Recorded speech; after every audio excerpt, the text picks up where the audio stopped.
Hello everyone. Welcome back to the videos. It's wonderful to have you guys here as always. Today in this video we got Ethel out of the shed. I'm going to go take her out for its first drive.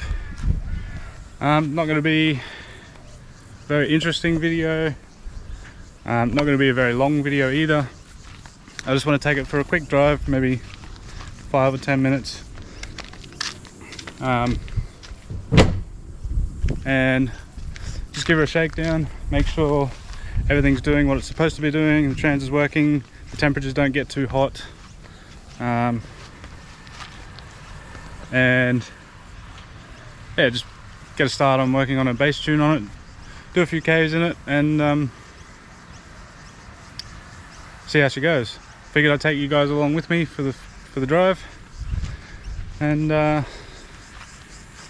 yeah, shouldn't be too bad. I'm not going to be beating on it.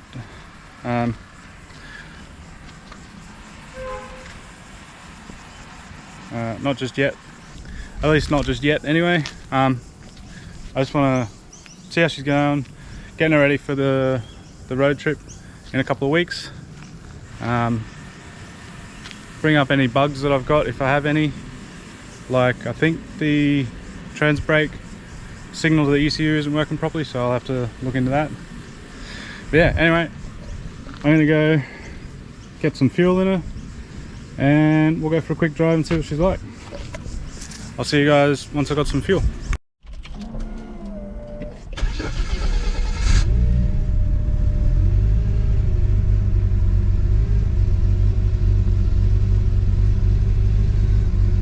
So oil pressure's a little low at idle, which is concerning.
Alright, well, there we go. I'm back in the shed.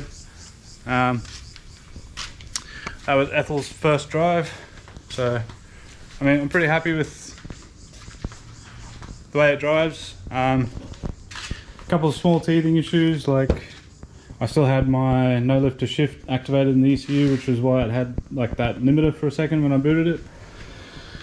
And trans temperatures are getting really hot, so I think I'm going to put like a small little fan on it if I can. We'll try to.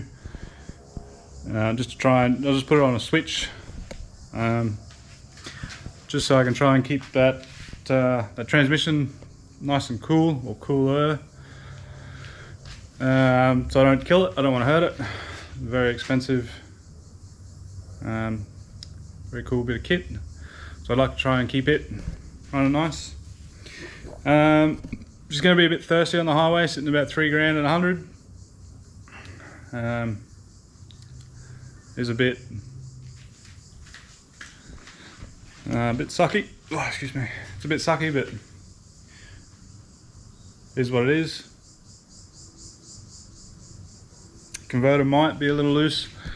I might later on swap the converter out for maybe a slightly tighter one. I don't know. I'll play around with this setup for now and see how it goes. I've got the nitrous there that will help push it through the converter, but I also don't want to be cooking the fluid just driving it around. A couple of bits of smoke when I got back, so I'll put it up in the air, check for leaks and stuff. But other than that, she's running and driving good. Got a nice good bit of load in it, nice good bit of heat. So yeah, should be pretty good. Should be pretty fast too when I turn the boost controller back on and start to wind her up a bit. We have double check what the spring pressure is that I've got, or basically what it landed at. I think it's about 0.7 bar, which is roughly 10-ish psi or 9 psi or something. And for 9 or 10 psi, it feels pretty good. Yeah, a little bit low oil pressure at idle. It's sitting at about 10 to 15 psi oil pressure at idle, which again, it's not the worst thing in the world.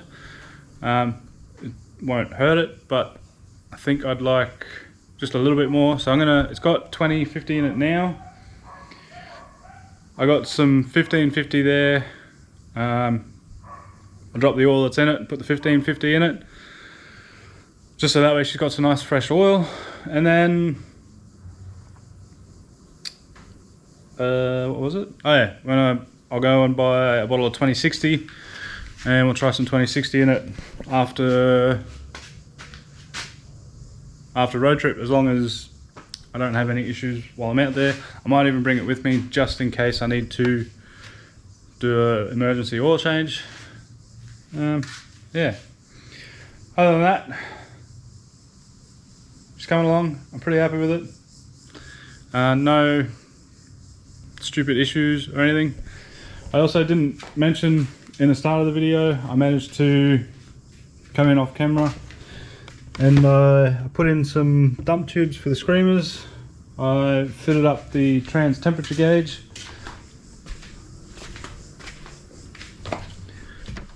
which you guys can see just there in the corner. Huge thank you to Mr. Kawasaki for that trans temp gauge. Yeah, it's coming down.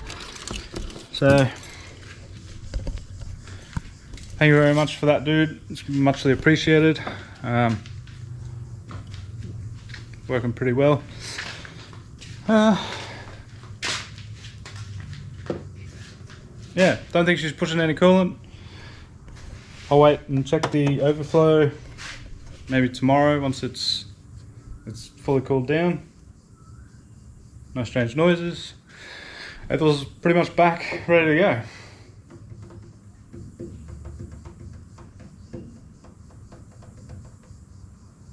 So yeah, anyway, I'm happy with that.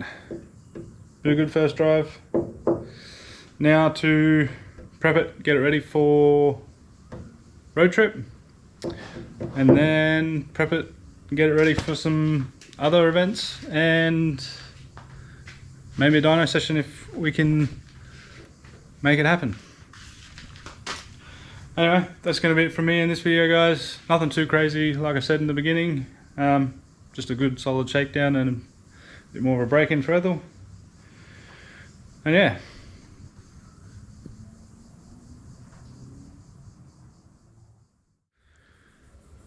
Alright, well, I'm not going to go filming a video today. What I'll do is I'll tack this on to my latest video. Basically I just wanted to have some context before you guys started seeing the drag challenge videos or the road trip. Essentially I've come in today and gotten her prepped, ready to go for road trip. I had a bit of an oil leak down here on this side header. I'm not entirely certain that it is gone yet, but I believe it was coming from the rocker cover. So today I've popped the rocker cover off, cleaned it, resealed it, put it back on. So far it seems to be okay. I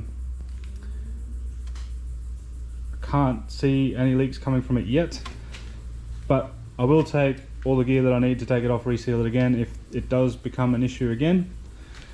And I have fitted a fan onto the back of the transmission cooler, just a little 10-inch deal. It doesn't pull a lot of air, but it is pulling enough to seem to keep it around the 160-degree mark. It's going to depend on what it's like when it's driving. I've noticed when it's driving and not a lot of air goes through the front grille there, through all the intercoolers and radiators and everything. It seemed to get pretty hot in the trans temp area, so I'm hoping having that little fan on there, I can just flick it on while I'm driving on the road and it'll help pull air through all the transmission cooler, basically keep the transmission temperatures down. If it is still a problem after I do this road trip, I have another, I think it's a 15 row 10AN cooler. I'll tack it in series in there somewhere, and hopefully then that will keep it cool. But yeah, I fitted that today. I fitted my new nitrous jet into the nozzle because I went and lost the last one because I'm an idiot. I said to myself, I got my nitrous jet just chilling in the line. I had the line just dangling there with the jet in it. I'm like, I got to put that back on before I start it and move it. And I forgot about it, started and moved it, and the nitrous jet has gone to another dimension. So I've ordered another one. I've got a new nitrous jet in there now. It is 5 thou larger than the old one, so I mean I might get another 10 horsepower out of it maybe. But yeah, apart from that, I got a little block off plate that I need to make for the old clutch master cylinder down there somewhere. Can't quite see the hole, it's over there. Which I'll probably quickly go and drill a couple of holes for now, but I'm not going to bother fitting it up just yet. I'll do that if I get time tomorrow. I'll fit it up tomorrow. If not, sometime during the week if I get the time. But yeah, that's pretty much it. That basically means Ethel's now ready to go on road trip. I'm looking forward to it. It's going to be a big 3 days of racing. I'm keen to see what she does in the 8th, and then yeah, if she survives all of that, then try and organise some time to get her on a dyno and take it out to rolls, and then back for test and tune. I want to see what she'll do in the quarter and at least get booted out of there once. But yeah, that's going to be it from me now in this video. Forget about what that other guy was saying. Yeah, next video you guys will see will be day 1 of road trip, followed by day 2 the same week, and then I'll do day 3 the week after. So keep an eye on the channel for those. Until then, don't forget, unleash the boost, CO2 the world. Merch is in the link in the description below, and I will see you guys in the next one. Bye bye.